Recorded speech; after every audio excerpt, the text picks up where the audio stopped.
ಸ್ನೇಹಿತರೆ ನಮಸ್ಕಾರ. ಚರಿತ್ರೆ ಮತ್ತೊಂದು ವಿಡಿಯೋಗೆ ನಿಮಗೆಲ್ಲ ಪ್ರೀತಿಯ ಸ್ವಾಗತ. ಭಾರತ ಜೀವ ವೈವಿಧ್ಯತೆಯ ತವರೂರು.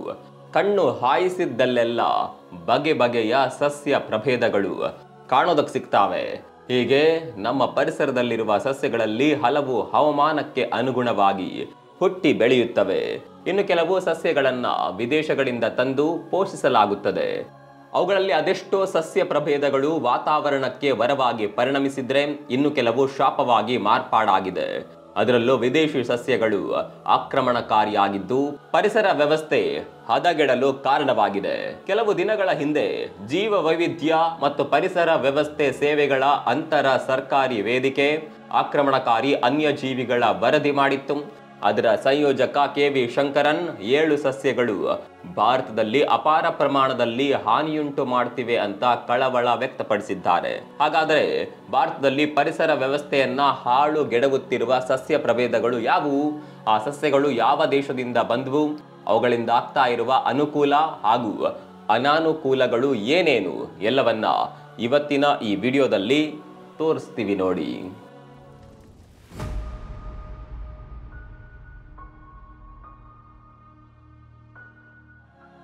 ಮೊದಲದಾಗಿ ಇರುವ ಆಕ್ರಮಣಕಾರಿ ಸಸ್ಯ ಅಂದ್ರೆ ವಾಟರ್ ಹಯಾಸಿಂತ್, ಕನ್ನಡದಲ್ಲಿ ಜಲಕಮಲ ಸಸ್ಯ ಅಂತ ಕರೆಯಲ್ಪಡುವ ಇದು ಭಾರತದ ನದಿಗಳಿಗೆ ಅತ್ಯಂತ ಹಾನಿಕಾರಕ ಆಕ್ರಮಣಕಾರಿ ಸಸ್ಯ ಅಂತಲೇ ಪರಿಗಣಿಸಲಾಗುತ್ತೆ.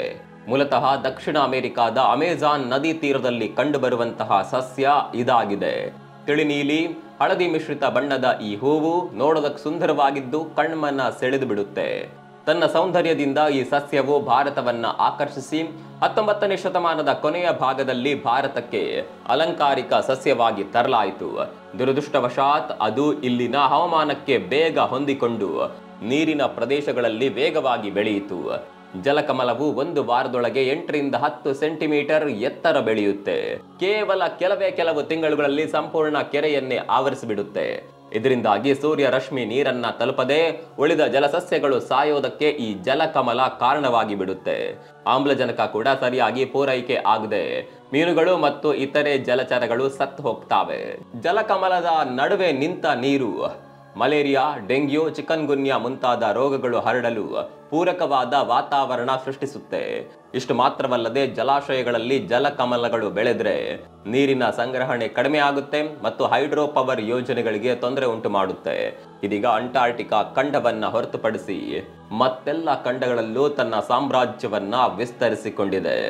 ಹಾಗಾದ್ರೆ 2ನೇ ಸಸ್ಯ ಯಾವುದು ನೋಡ್ಕೊಂಡು ಬರೋಣ.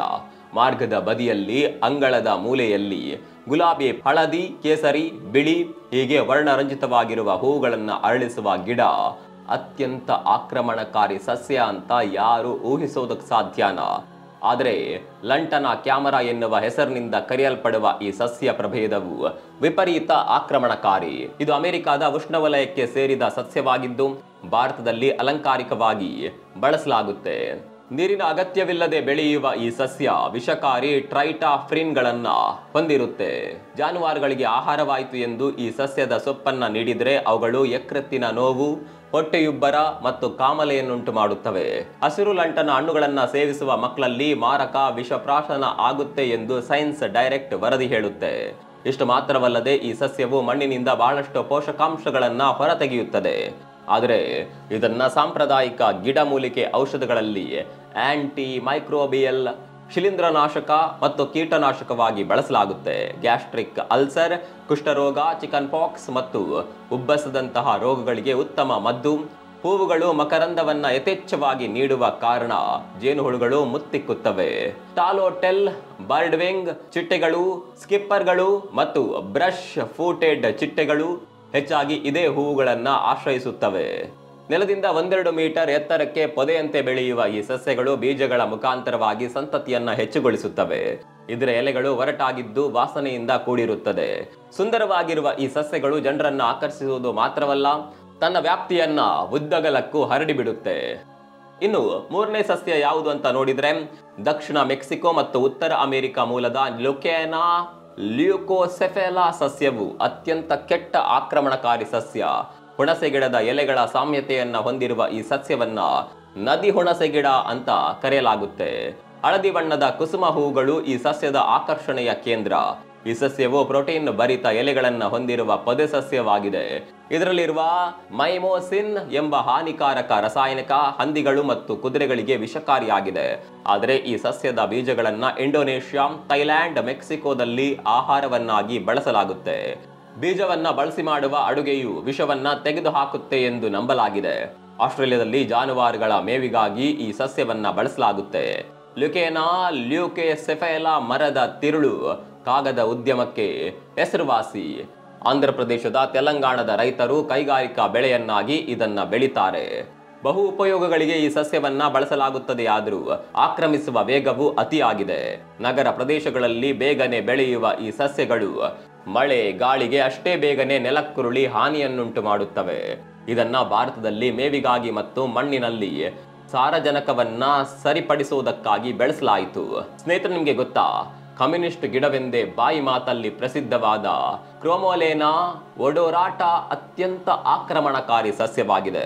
ಖಾಲಿ ಜಾಗದಲ್ಲೆಲ್ಲ ಕಂಡುಬರುವಂತಹ ಗೊಂಚಲಾಗಿ ಬಿಳಿಯ ಹೂ ಬಿಡುವ ಸಸ್ಯ ಇದಾಗಿದೆ. ಈ ಸಸ್ಯವು ತೆರೆದ ಪ್ರದೇಶಗಳಲ್ಲಿ 2.5 ಮೀಟರ್ ವರೆಗೆ ಬೆಳೆಯುತ್ತೆ. ನೆರಳಲ್ಲಿ ಇದು ಬಳ್ಳಿಯಂತೆ ಬೆಳೆದು 10 ಮೀಟರ್ಗಳಷ್ಟು ಎತ್ತರಕ್ಕೆ ತಲುಪುತ್ತೆ. ಇದರ ಎಲೆಯನ್ನ ಮಕ್ಕಳು ಕೈಯಲ್ಲಿಟ್ಟು ಹೊಡೆದು ಪಟಾಕಿ ಎಂದು ಆಟವಾಡ್ತಾರೆ. ಎಲೆಯ ರಸವು ತರಚು ಗಾಯಗಳಿಗೆ ತುರ್ತು ಚಿಕಿತ್ಸೆಯಾಗಿಯೂ ಬಳಸಲಾಗುತ್ತೆ. ಅಮೆರಿಕದಲ್ಲಿ ಇದನ್ನು ಆಧ್ಯಾತ್ಮಿಕವಾಗಿ ಧೂಪ ದ್ರವ್ಯವಾಗಿಯೂ ಬಳಸಲಾಗುತ್ತೆ. ಅಲಂಕಾರಿಕ ಸಸ್ಯವಾಗಿ ಭಾರತಕ್ಕೆ ಬಂದ ಈ ಸಸ್ಯವು ಖಾಲಿ ಜಾಗಗಳನ್ನು ಆಕ್ರಮಿಸಿ ಬಿಡುತ್ತೆ. ಪ್ರತಿ ಗಿಡಕ್ಕೆ ಸುಮಾರು 80,000ದಿಂದ 90,000 ಬೀಜ ಉತ್ಪಾದನೆಯಾಗಿ ಬೇಗನೆ ಪ್ರಸರಣವಾಗುತ್ತದೆ. ಇದರಿಂದಾಗಿ ಗಿಡಗಳು ಎಲ್ಲೆಂದರಲ್ಲಿ ಬೆಳೆದು ಬಿಡುತ್ತವೆ. ಈ ಕಂಟಿ ಗಿಡಗಳು ಮೇವಿಗೂ ಅಪ್ರಯೋಜಕವಾಗಿದೆ. ತಾವು ಬೆಳೆದಲ್ಲೆಲ್ಲ ತಮ್ಮದೇ ಸಾಮ್ರಾಜ್ಯವನ್ನ ಕಟ್ಟಿ ಉಳಿದ ಸಸ್ಯಗಳಿಗೆ ತೀವ್ರ ತೊಂದರೆಯನ್ನುಂಟು ಮಾಡುತ್ತೆ. ಇನ್ನು ತ್ವಚೆಯ ಆರೈಕೆಗಾಗಿ ಬಳಸಲ್ಪಡುವ ಹರಳೆಣ್ಣೆಯ ಗಿಡಗಳು ಆಕ್ರಮಣಕಾರಿ ಸಸ್ಯಗಳಲ್ಲೊಂದು ಅಂದರೆ ನೀವು ನಂಬಲೇಬೇಕು. ರಿಸೆಸಿನ್ ಕಮ್ಯುನಿಕೇಶನ್ ಅಂತ ಕರೆಯಲ್ಪಡುವ ಈ ಸಸ್ಯವು ಪೊದೆ ಸಸ್ಯವಾಗಿದ್ದು ವೇಗವಾಗಿ ಬೆಳೆಯುತ್ತದೆ. ಹೊಳಪುಳ್ಳ ಎಲೆಗಳನ್ನ ಹೊಂದಿದೆ. ಈ ಎಲೆಗಳು ಬಾಲ್ಯಾವಸ್ಥೆಯಲ್ಲಿ ಕಡು ನೇರಳೆ ಅಥವಾ ಕಂದು ಬಣ್ಣದಿಂದ ಕೂಡಿದ್ದು ಬೆಳೆಯುತ್ತಾ ಹೋದಂತೆ ಹಸಿರು ಬಣ್ಣಕ್ಕೆ ಬದಲಾಗುತ್ತದೆ. ಇದೊಂದು ಮುಖ್ಯವಾದ ವಾಣಿಜ್ಯ ಬೆಳೆಯಾಗಿದೆ. ಇದರ ಬೀಜದಲ್ಲಿರುವ ಎಣ್ಣೆಗೋಸ್ಕರ ಇದು ಕೈಗಾರಿಕೆಗಳ ದೃಷ್ಟಿಯಿಂದ ಮಹತ್ವ ಪಡೆದಿದೆ. ಅಮೆರಿಕದ ಸಂಯುಕ್ತ ಸಂಸ್ಥಾನಗಳು, ಈಜಿಪ್ಟ್, ಸುಡಾನ್, ಮಧ್ಯ ಹಾಗೂ ಪೂರ್ವ Africa, Bharat, China, Japan, Brazil ಮುಂತಾದ ದೇಶಗಳಲ್ಲಿ ಇದನ್ನೇ ಬೆಳೆಯುತ್ತಿದ್ದಾರೆ. ಭಾರತದಲ್ಲಿ ಆಂಧ್ರಪ್ರದೇಶ, ಕರ್ನಾಟಕ ಮತ್ತು ತಮಿಳುನಾಡು ರಾಜ್ಯಗಳು ಇದರ ವ್ಯವಸಾಯಕ್ಕೆ ಹೆಸರುವಾಸಿಯಾಗಿದೆ. ಹಿಂದಿನ ಕಾಲದಲ್ಲಿಯೂ ಹರಳೆಣ್ಣೆ ಸುಖರೇಚಕವೆಂದು ಹೆಸರಾಗಿದೆ. ಎಳೆಯ ಮಕ್ಕಳಾಗಲಿ ಮುದುಕರಾಗಲಿ ಇದನ್ನ ಹಚ್ಚಿಕೊಂಡರೆ ದೇಹದ ಮೇಲೆ ಯಾವುದೇ ರೀತಿಯ ದುಷ್ಪರಿಣಾಮಗಳು ಆಗೋದಿಲ್ಲ. ಹರಳೆಣ್ಣೆ ಜಠರ ರಸದೊಡನೆ ವರ್ತಿಸಿದಾಗ ರಿಸಿನೋಲಿಕ್ ಆಮ್ಲವೆಂಬ ಚುರುಕುಗುಟ್ಟಿಸುವ ವಸ್ತು ಉತ್ಪತ್ತಿಯಾಗಿ ಕರುಳಿಗೆ ತಟ್ಟಿ ಬೇದಿಯುಂಟಾಗುತ್ತದೆ. ಎಣ್ಣೆ ಸೇವಿಸಿದ 4-5 ಗಂಟೆಗಳ ನಂತರ ವಿರೇಚನ ಕಾರ್ಯ ಆರಂಭವಾಗುತ್ತದೆ. ಗ್ಲಿಸರಿನ್ನೊಂದಿಗೆ ಹರಳೆಣ್ಣೆ ಮಿಶ್ರ ಮಾಡಿ ಸೇವಿಸಿದ್ರೆ ಪರಿಣಾಮ ಹೆಚ್ಚು.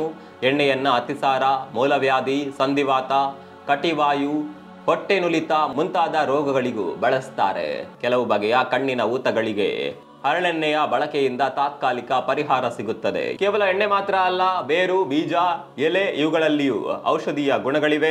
ಬೇರು ಮತ್ತು ಬೀಜಗಳಿಂದ ತಯಾರಿಸಿದ ಕಷಾಯವನ್ನ ಸಂಧಿವಾತ, ಕಟಿವಾಯುಗಳ ರೋಗ ನಿವಾರಣೆಗೆ ಉಪಯೋಗಿಸ್ತಾರೆ. ಹರಳೆಣ್ಣೆಯನ್ನ ಕಾಯಿಸಿ, ವಿಭಜಿಸಿ, ಕ್ಷಾರಗಳಿಗೆ ಒಡ್ಡಿ, ಸುಗಂಧ ದ್ರವ್ಯಗಳಿಗೆ ಬೇಕಾಗುವ ವಸ್ತುಗಳನ್ನ, ಕೃತಕ ಗೊಂದಿನ ತಯಾರಿಕೆಗೆ ಬೇಕಾಗುವ ಡೈಬೇಸಿಕ್ ಆಮ್ಲವನ್ನ ಪಡಿಬಹುದು.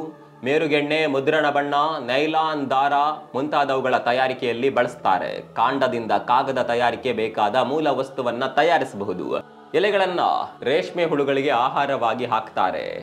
ಈ ಸಸ್ಯದ ಬೀಜದಲ್ಲಿರುವ ರೀಸನ್ ವಿಷಕಾರಿ ಪ್ರೋಟೀನ್ ಆಗಿದ್ದು ಹಿತಮಿತವಾಗಿ ಬಳಸಬೇಕು. ಇಷ್ಟೆಲ್ಲ ಉಪಯೋಗಗಳನ್ನ ಹೊಂದಿರುವ ಈ ಸಸ್ಯವು ಆಫ್ರಿಕಾದಿಂದ ಭಾರತಕ್ಕೆ ಪರಿಚಯಿಸಲಾಗಿದೆ. ಉಷ್ಣವಲಯಗಳಲ್ಲಿ ತನ್ನ ಪ್ರಾಬಲ್ಯವನ್ನ ಸ್ಥಾಪಿಸಿದೆ.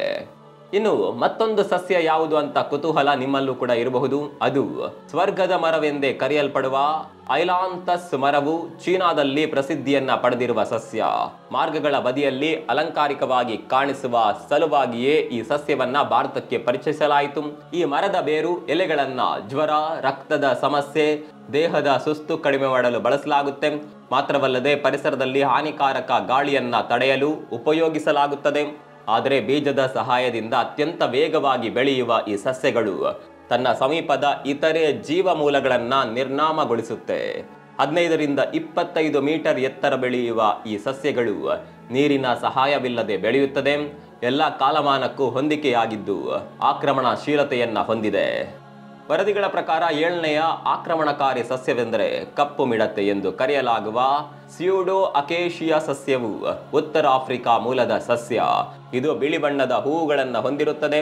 ಇದನ್ನ ಸಾಮಾನ್ಯವಾಗಿ ಅಲಂಕಾರಿಕವಾಗಿ ಬಳಸಲಾಗುತ್ತೆ. ಆದರೂ ಆಯುರ್ವೇದದಲ್ಲಿಯೂ ಮಹತ್ವ ಹೊಂದಿದೆ. ತೊಗಟೆ ಮತ್ತು ಎಲೆಗಳು ವಿಷಕಾರಿಯಾಗಿದೆ. ಕಪ್ಪು ಮಿಡತೆಯ ಬೀಜಗಳು ಮತ್ತು ಎಳೆಯ ಬೀಜಕೋಶಗಳು ಖಾದ್ಯವೆಂದು ವಿವಿಧ ವರದಿಗಳು ಸೂಚಿಸುತ್ತವೆ.